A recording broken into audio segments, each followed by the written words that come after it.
Good evening, everyone. Welcome back to the Magnificent Mags channel. Thank you so much for tuning in. As always, I hope you're well. Now, if you do like my content, please drop it a like once this video is done and a follow. Do the same for my YouTube channel. If you subscribe, the latest videos will drop in your inbox once they're uploaded. And I just want to say a massive thank you. I'm over 350 subscribers now. Honestly, that's unbelievable. So yes, just massive thank you from me to you. So I'm going to get underway with the reason for my video in a moment, and yes, that is regarding our new signing, Anthony Elanga, well, subject to a medical. But yeah, I have been up Darsley Park earlier, but just came down here because it's a little less crowded, and I just want to talk about a couple of departures. One, Callum Wilson, after 5 years, 47 goals in 113 league games and 49 goals in 130 games overall. He's leaving. The club tried to offer him a new contract. It was more incentive based for like probably appearances, I imagine, and goals, but he turned it down. So yeah, he does depart. But I just want to say a thank you to him. He's been fantastic for if it wasn't for injuries, he would have got a lot more goals. And he's arguably, before Isak, been our best striker since Alan Shearer. And I feel he's done the number 9 justice. So he got the goals when we were... he kept up, because if he hadn't kept up under Bruce and Ashley, we wouldn't have got the takeover, because they wouldn't have bought a championship club. So he got the key goals then, and he fired to the Champions League 2 years ago. So yeah, thank you, Callum Wilson. I hope he does well wherever he goes. And the other departure is Sean Longstaff. Yes, the local Geordie lad. He's 27. 28 later this year. Yes, after 19 years here, after joining in 2006, the lad from Shields is off to Leeds United. I think personal terms are still to be agreed, but a deal's been agreed for £12 million in total, £10 million plus £2 million in add-ons. And he's lived the Geordie dream. He's wore the black and white stripes. He scored big goals, Carabao Cup semi-finals 2 years ago against Southampton. We're back to Wembley for the first time in 47 years. He got the penalty, the winning one at Forest at the City Ground in the second round of the League Cup last season. That set one way to winning the trophy. He scored against PSG in the Champions League, played some big games. And you know what, I thought maybe a Forest or an Everton would come in for him, because he's a decent passer, got a great engine on him. I think he got the most distance covered last season of anyone. He's good off the ball positionally. He rotates with his midfield colleagues to drop the space, keeps it simple. So yeah, if he does go to Leeds, they could obviously go back down, so he could find himself a championship player in 12 months time. But yeah, I hope he does well at Leeds, just not against us. But yeah, he's lived the dream, and you know what? Fair play to him. He's took a PSR bullet for it, because he could have stayed till next year. He could have just let his contract run down, and then he could have just left and then got his choice of clubs after that. But he's let the club get a fee for him, and he's moved on. And I think Sandro Tonali, in a way, was his downfall, because when his quality came in, you were never usurping that. So yeah, but Sean Longstaff, thank you, and good luck at Leeds United once the deal's done.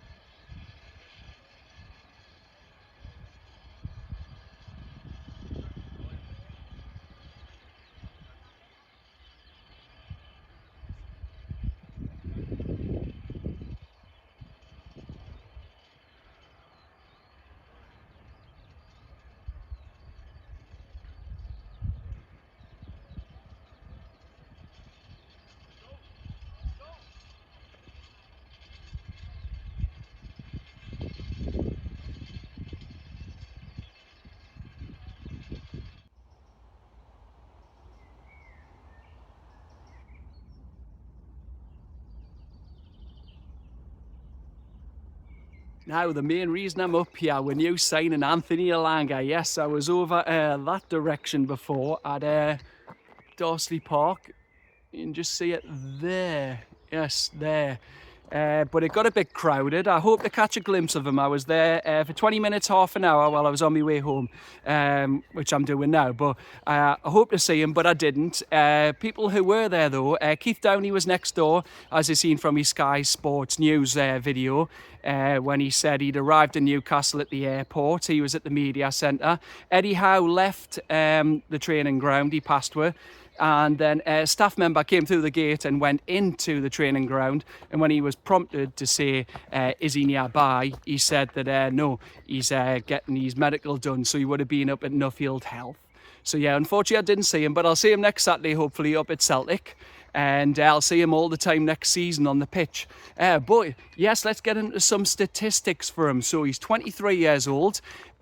He's a Sweden international, teammates with Krafu and Alexander Isak, which is massive for keeping him and keeping him happy. He came through Manchester United's academy, and they sold him 2 years ago for £15 million and inserted a 15% sell-on clause. So that means they'll be owed £8.25 million. But the fee is £52 million, rising to £55 million, £3 million in add-ons, but they're said to be unachievable. So it sounds like we've FM'd them. His statistics for the last couple of seasons, he posted 5 goals and 9 assists in 23-24, and then last season he got 6 goals and 11 assists. So that's 31 goal and assist contributions for Forest overall.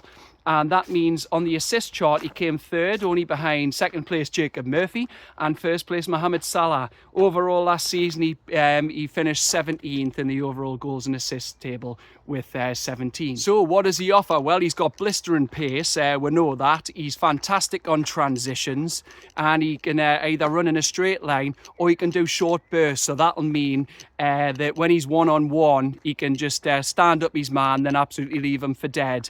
He's also got good ball control and dribbling, so that means he can get out of tight spaces as well. And he'll be able to create chances and score goals. And another feature to his game is he's two-footed, so you could force him down the line and he'll be able to get a cross in, and he's shown that he can get the assists with 11 last season. Or if you force him inside, if he's on the right, he'll come onto his left foot, so he's equally adept at both. So that's a fantastic tool to have in your arsenal. Now, he's also fearless. We've all seen the clip doing the round since yesterday of him absolutely doing Man U on the counter-attack. I think it was Dogu who was near him, and then he just picked it up and ran 70, 80 yards, and then left-footed. When they tried to force him inside, he passed it into the bottom corner. So that was an absolutely fantastic goal. But I feel his fearlessness is brilliant because, like, his directness where he's just running at teams, that'll obviously get the crowd up, especially the Gallagher. And we'll love a Maverick here. We've loved players in Hatton Ben Arfa and Alan San-Maximan. Obviously, if you go back to my era, David Ginola and Keith Gillespie when they were on the wings for Newcastle. But another good thing about him as well is he's not just a one-position player. He's versatile, which is key in today's game. So he can play on the left wing, he can play on the right wing, and he can also step in as a second striker. So that means it adds another string to a bow. It means it gives lots of versatility when it comes to different teams. So when we're playing a certain opposition, we might need to put him left, but then if we need to put him right, we can do. Or if he needs to be a support striker behind his best mate in Alexander Isak. And that means Eddie Howe can now change formations against certain teams because we've now filled in that problem right wing position. But yeah, other tactical plus points about him is, well, his directness. That'll certainly push the fullbacks back when we're playing them. So that'll create more space for Tonali, Bruno, Gordon and Isak to work in, and that means when teams are pinned right in, we've got all that space to work in. So having so much pace in the front three will be excellent. He'll complement Gordon and Isak so well. And I think as well, he'll suit our formation more. Well, his numbers have been good in the last 2 seasons for Forest. I don't think we've really seen the best of him yet. I know 31 goal and assist contributions in the last 2 seasons is excellent, but Forest, basically, they're sitting a low block in the counter. But with us, which will suit him as well, because the good thing is he's equally adept going backwards as well. We've seen his work rate, his pressing, and what's our game, our system, what we play, where we win it high, we press high, and then we counter on transitions, and then we pepper the box with balls from wide areas. Will suit Anthony Elanga's game, because when he's wide, like I said, with him being two-footed, they either force him inside and then you can take a shot, or put a player through, or he can go wide. And that combination that worked with Bruno and Miggy, didn't it, in the 2022-23 season, where Miggy would do a 1-2 with Bruno, and Bruno would slide rule pass it through when he dropped into that half space when he pushed up in the number 8. Well, that could work with Elanga and Bruno in the same way, because Elanga will obviously be wide, and then he can cut behind his man, and then Bruno's got all the room in the world if the fullbacks push back, where Elanga can just leave him for dead with pace. And it's not just Bruno as well. I think he can do little 1-2s with the fullback. Obviously, once we get Lewis Hall back, we've seen him back on the grass, which is fantastic. He can do little 1-2s with Hall and Tino. So those little combinations will work well. So it won't just be Bruno or even maybe Tonali who'll be feeding him. It'll be Hall and Tino. And his impact, well, it's going to lower the squad's age, so that's good. Eddie Howe wants that because I feel it has been a bit too high. So losing Wilson and Longstaff and getting Elanga will bring the age down. It solves that problem, right wing position, because, well, Jacob Murphy's done well. Obviously, he's not the long-term solution. I think he's 29 or 30. So, obviously, Murphy's done brilliantly last season, finishing second, as I've said, in the assist chart. But Murphy will probably drop to being a squad player. But you know what? Jacob Murphy's such a good player, such an infectious character with a good attitude. I think he'd be happy just being in the squad. And obviously, there's plenty of games next season. I've already covered this, but there'll be 48 games minimum, 38 in the league, at least 1 each in both cups, and then 8 in the Champions League.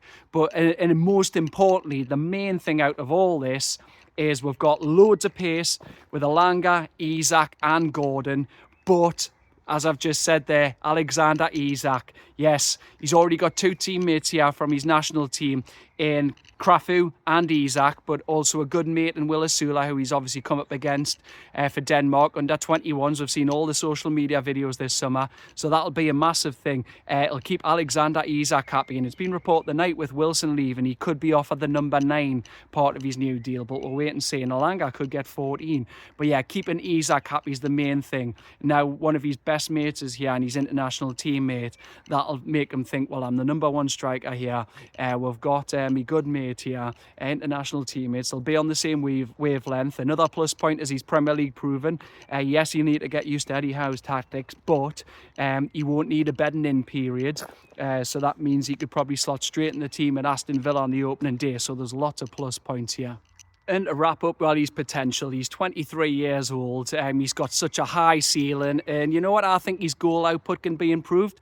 Well, I've said there that he's got 5 goals and 9 assists, and then 6 goals and 11 assists in the last 2 seasons. He's still got room for improvement. Such a high ceiling, 23-year-old man. And Eddie Howe, what does he do? He improves every player.